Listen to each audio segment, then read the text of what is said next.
శ్రీ మాత్రే నమః. ఛానల్లోకి స్వాగతం అండి. ఎవరు నమ్మినా నమ్మకపోయినా ధనుసు రాశి వారి జీవితంలో జరగబోయేది ఇదే. జనవరి 11 అమావాస్యలోపు వీరికి యమగండం పొంచి ఉంది. అయితే ఈ యమగండం నుంచి వీరు కనుక తప్పించుకోగలిగితే ఇక జీవితంలో తిరగనేదే ఉండదు. అద్భుతమైన భవిష్యత్తును పొందుతారు. కాబట్టి నా మాట విని యమగండం నుంచి ఇలా తప్పించుకోండి. లేదంటే ఊహించని రూపంలో ప్రమాదం సంభవించి మీ భవిష్యత్తు అంతా కూడా తలకిందులవుతుంది. అయితే జనవరి 11 అమావాస్యలోపు ధనుసు రాశి వారికి యమగండం ఏ విధంగా పొంచి ఉంది, అలాగే ఈ సమయంలో వీరి జీవితంలో ఎటువంటి సంఘటనలు ఎదుర్కొంటారు, ముఖ్యంగా వీరు యమగండం నుంచి ఎలా తప్పించుకోవాలి, అలాగే ఈ రాశివారు యమగండం నుంచి తప్పించుకోవడం ద్వారా భవిష్యత్తులో పొందే ఫలితాలేంటి, అదేవిధంగా ఈ రాశివారు జీవితంలో అదృష్ట యోగాన్ని పొందడం కోసం వీరు చేయవలసిన దేవతారాధనతో పాటుగా పాటించవలసిన పరిహారాల గురించి ఈ వీడియోలో మనం వివరంగా తెలుసుకుందాం. అయితే అంతకంటే ముందుగా మీరు కనుక మన ఛానల్ ఇప్పటి వరకు సబ్స్క్రైబ్ చేసుకోకపోతే సబ్స్క్రైబ్ చేసుకుని పక్కనే వచ్చిన బెల్ ఐకాన్ నొక్కి ఆల్ సెలెక్ట్ చేసుకుంటే మేము ఇలాంటి వీడియోస్ అప్లోడ్ చేయగానే ముందుగా మీకు నోటిఫికేషన్ వస్తుంది. ఇక వివరాల్లోకి వెళ్ళిపోతే ఈ రాశివారు సుందరమైన స్వరూపంతో ఎప్పుడు సంతోషంగా ఉల్లాసంగా కనిపిస్తారు. బంధాలకి అనుబంధాలకి అధిక ప్రాధాన్యతనిస్తారు. వీరికి జ్ఞాపక శక్తి అధికంగా ఉంటుంది. కార్యదీక్షత కార్యదక్షతను కలిగి ఉంటారు. అలాగే వీరు ఏమైనా ముఖ్యమైన పనులు చేపట్టే ముందు మంచి చెడులను పూర్తిగా ఆలోచించిన తర్వాతే నిర్ణయాలను తీసుకుంటారు. వీళ్ళకి అతీంద్రియ విద్యపైన ఎక్కువ ఆసక్తి ఉంటుంది. ఈ రాశివారు ఏ పని చేసినా మనస్ఫూర్తిగా చేస్తారు. ఎలాంటి ఆశ లేకుండా పనులు పూర్తి చేస్తారు. తమ ఆలోచనలు ఎవరికీ తెలియనివ్వరు. ముఖ్యంగా వీరు తమ పర్సనల్ లైఫ్ గురించి ఎవరితోనూ షేర్ చేసుకోరు. ఈ సమయంలో ఈ రాశివారు చాలా జాగ్రత్తగా ఉండాలి. లేదంటే ప్రమాదం ఏ రూపంలోనైనా సంభవించవచ్చు. అంతేకాకుండా ఈ ప్రమాదం వల్ల వీరి భవిష్యత్ అంతా కూడా తలకిందులవుతుంది. కాబట్టి ఈ సమయంలో మీరు చాలా జాగ్రత్తగా ఉండాలి. అయితే ఈ రాశివారు ఈ సమయంలో ఎటువంటి సంఘటనలు ఎదుర్కొంటారు, అలాగే వీరికి యమగండం ఏ విధంగా పొంచి ఉంది, ఈ గండం నుంచి ఎలా తప్పించుకోవాలి అనే విషయం గురించి చూసుకున్నట్లయితే ఈ సమయంలో వీరికి మిశ్రమ ఫలితాలు ఇవ్వబోతోంది. ముఖ్యంగా 4 సంఘటనలు వీరి జీవితం పైన ప్రభావం చూపబోతున్నాయి. అవేమిటంటే వీరి కుటుంబం జీవితంలో పెద్దగా మార్పు జరగబోతోంది. కుటుంబ సభ్యుల మధ్య చిన్న చిన్న భేదాభిప్రాయాలు అధికమయ్యే అవకాశం కూడా ఉంది. కాబట్టి మీ కుటుంబ సభ్యులతో మీరు అధిక సమయాన్ని గడపడం చాలా అవసరం. అలాగే ఏదైనా విషయాన్ని మీ కుటుంబ సభ్యులతో చర్చించాలి అనుకున్నప్పుడు మీరే డైరెక్ట్గా ఆ విషయాన్ని చర్చించడం మంచిది. అలా కాకుండా మధ్యవర్తిత్వం ద్వారా ఏదైనా సమస్యను పరిష్కరించాలి అనుకుంటే అటువంటి సమస్యలు మరింత ఇబ్బందికి గురి చేస్తాయి. కాబట్టి ఈ సమయంలో మీరు కుటుంబ సభ్యులతో మాట్లాడే ఏ విషయాన్నైనా సరే మీరే డైరెక్ట్గా మాట్లాడండి. మధ్యవర్తిత్వం ద్వారా ఏ పనులు చేయించుకోకండి. అలాగే ఈ సమయంలో ప్రేమికులు అంతగా కలిసి రాదు. కాబట్టి ప్రేమ వ్యవహారాలకు దూరంగా ఉంటే మంచిది. అయితే ఎవరైతే వివాహ ప్రయత్నాలు చేస్తూ ఉన్నారో వారికి మాత్రం వివాహ యోగం ఉంది. చేసేటటువంటి వివాహ ప్రయత్నాలు కలిసి వస్తాయి. మీకు నచ్చిన వ్యక్తిని జీవిత భాగస్వామిగా పొందగలుగుతారు. అలాగే వైవాహిక జీవితంలో చిన్న చిన్న మనస్పర్ధలు ఉన్నప్పటికీ కూడా వీరి జీవిత భాగస్వామి వీరికి అన్ని విధాలా సహాయంగా ఉంటుంది. సంతానపరంగా శుభవార్త వింటారు. ముఖ్యంగా ఈ సమయంలో సంతానం ద్వారా సంఘంలో పేరు ప్రతిష్టలు పెరుగుతాయి. అలాగే ఈ రాశి వారికి వృత్తి ఉద్యోగ వ్యాపార పరంగా చూసుకున్నట్లయితే ఈ సమయంలో మిశ్రమ ఫలితాలు ఇస్తుంది. ముఖ్యంగా ఎవరైతే నూతన వ్యాపారాలు ప్రారంభించాలి అనుకుంటున్నారో, అలాగే అధిక మొత్తంలో పెట్టుబడులు పెట్టడానికి ప్రయత్నిస్తున్నారో, ముఖ్యంగా ఏదైతే సంస్థల్లో డబ్బులు అధిక శాతంలో ఇన్వెస్ట్ చేస్తారో అటువంటి వారందరూ అనుభవజ్ఞుల సలహాలను పాటించడం మంచిది. ఎందుకంటే ఈ సమయంలో వీరికి అంతగా కలిసి రాదు. కాబట్టి అనుభవజ్ఞుల సలహాలను పాటించడం ద్వారా వ్యాపార పరంగా ఎదుర్కొనే ఆర్థిక సవాళ్ల నుంచి తప్పించుకోగలుగుతారు.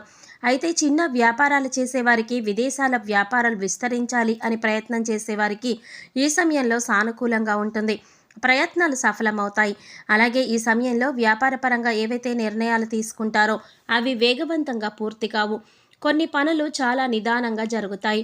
ఇక వీరికి వృత్తిపరంగా చూసుకున్నట్లయితే చేతి వృత్తుల వారికి శ్రమ అధికమవుతుంది. అయితే తగిన ఆదాయం అనేది లభిస్తుంది. అలాగే కార్మికులకు, వ్యవసాయదారులకు ఈ సమయంలో మిశ్రమ ఫలితాలు అందిస్తుంది. అలాగే ఈ రాశివారు ఉద్యోగపరంగా ఊహించని మార్పులను ఎదుర్కొంటారు. ఉద్యోగ జీవితంలో చిన్న చిన్న సవాళ్లు ఎదుర్కొంటారు. ముఖ్యంగా పై అధికారుల నుంచి ఒత్తిడి పెరగటంతో పనిభారం కూడా పెరుగుతుంది. అయితే సహ ఉద్యోగుల సహకారం లభిస్తుంది. అలాగే నూతన ఉద్యోగాల కోసం ప్రయత్నించే వారి ప్రయత్నాలు మందంగా కొనసాగుతాయి. అనేక ఇంటర్వ్యూల్లో పాల్గొంటారు, కానీ ఆశించినటువంటి ఉద్యోగాన్ని పొందడంలో శ్రమ ఎక్కువగా పడవలసి ఉంటుంది. కొన్ని సందర్భాలలో ఆశించిన ఉద్యోగాన్ని పొందలేక నిరుత్సాహపడతారు. అలాగే ప్రభుత్వ రంగంలో పనిచేస్తున్న వారికి స్థాన మార్పులు తప్పవు. ముఖ్యంగా ఉద్యోగపరంగా ప్రయాణాలు చేసే అవకాశం కూడా ఉంది. కాబట్టి ప్రయాణాల విషయంలో కాస్త అప్రమత్తంగా ఉండడం మంచిది. ఈ రాశి వారికి విద్యపరంగా చూసుకున్నట్లయితే అద్భుతంగా ఉంది. విద్యార్థులు ఆశించిన ప్రగతిని సాధించగలుగుతారు. ముఖ్యంగా పోటీ పరీక్షల్లో పాల్గొనేవారు ఆశించిన ఫలితాలను సాధిస్తారు. అదేవిధంగా సంఘంలో పేరు ప్రఖ్యాతలు పొందగలుగుతారు. అలాగే ఈ సమయంలో రాజకీయ నాయకులకు చాలా అనుకూలంగా ఉంటుంది. నాయకత్వ సామర్థ్యాలనేవి మెరుగుపడతాయి. సంఘంలో గౌరవ మర్యాదలు పెంపొందించుకుంటారు. అలాగే క్రీడాకారులకు, కళాకారులకు కూడా ఈ సమయం కలిసి వస్తుంది. ముఖ్యంగా కళాకారులు ఎన్నో నూతన అవకాశాలను కూడా పొందుతారు. అలాగే వీరు ఈ సమయంలో ఆర్థికంగా కొన్ని సవాళ్లను ఎదుర్కొంటారు. ఆదాయం కన్నా ఖర్చులు అధికమవుతాయి. కాబట్టి ఖర్చు విషయంలో కాస్త జాగ్రత్తగా ఉండాలి. ముఖ్యంగా దీర్ఘకాలిక ఆదాయ మార్గాల వల్ల ఆస్తి నష్టం వాటిల్లే అవకాశం ఉంటుంది. కాబట్టి ఏదైనా సంస్థల్లో ఇన్వెస్ట్మెంట్ చేయాలి అనే ఆలోచన ఉంటే ఈ సమయంలో విరమించుకోండి, లేదా అనుభవజ్ఞుల సలహాలు తీసుకోండి. అలాగే ఈ సమయంలో మీరు డబ్బులు ఎవరికి అప్పుగా ఇవ్వడం కానీ తీసుకోవడం కానీ చేయకండి. ఇక ఆరోగ్యపరంగా చూసుకున్నట్లయితే తగిన జాగ్రత్తలు తీసుకోవాలి. ముఖ్యంగా దీర్ఘకాలిక అనారోగ్య సమస్యల వల్ల ఇబ్బంది పడే అవకాశం కూడా ఉంది. కాబట్టి ఆరోగ్యం విషయంలో అప్రమత్తంగా ఉండాలి. ప్రతిరోజు వ్యాయామం చేయటం, పౌష్టికాహారాన్ని తీసుకోవడం వంటి పనులు చేయాలి. ముఖ్యంగా ఈ సమయంలో వీరికి యమగండం అనేది ఏ రూపంలోనైనా పొంచి ఉండవచ్చు. కాబట్టి చాలా అప్రమత్తంగా ఉండాలి. ముఖ్యంగా దూర ప్రయాణాల విషయంలో తగిన జాగ్రత్తలు తీసుకోవాలి.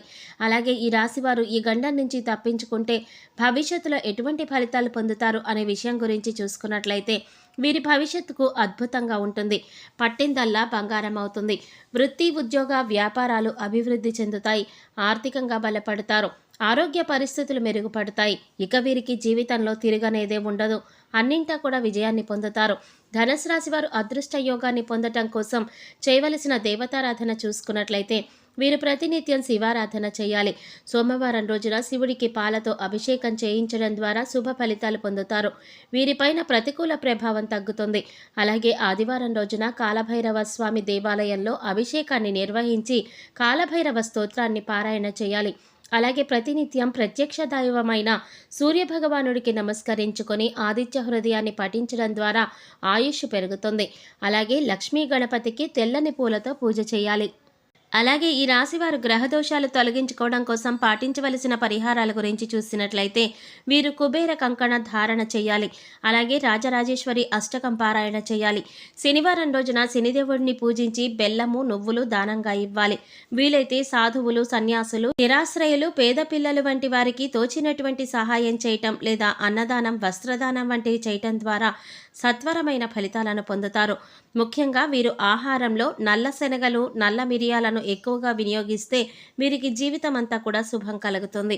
సో చూశారు కదండి, జనవరి 11 అమావాస్యలోపు ఈ రాశి వారికి యమగండం ఏ విధంగా పొంచి ఉంది, ఈ గండం నుంచి వీరు ఎలా తప్పించుకోవాలి, అదేవిధంగా వీరి జీవితంలో అదృష్ట యోగాన్ని పొందటం కోసం వీరు చేసుకోవలసిన దేవతారాధనతో పాటుగా పాటించవలసిన పరిహారాల గురించి ఈ వీడియోలో మనం తెలుసుకున్నాం కదా.